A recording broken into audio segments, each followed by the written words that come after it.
Të dhënat e fundit që po shikojmë faktikisht është që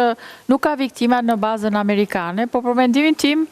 kjo nuk ka rëndësi. Rëndësi ka që Irani mori guximin dhe sulmoi bazat amerikane në lindjen e mesme, që ishte një linje kuqe që Trump i vendosi ndaj Iranit, pra mos sulmo bazat amerikane apo interesat amerikane në lindjen e mesme. Ajo që vlen të shënohet për mendimin tim është fakti që Irani po vazhdon të kundërpërgjigjet, pasi ajo që duhet theksuar është fakti që ka një pasiguri në lidhje me cilat janë vërtet kapacitetet e Iranit në këtë rast, që vazhdon të insistoj me sulmet e tij pavarësisht se cili është niveli i realizimit deri tani. Fakti që mori përsipër të qellojë një bazë amerikane do të thotë që është gati që të vazhdojë edhe me veprime të tjera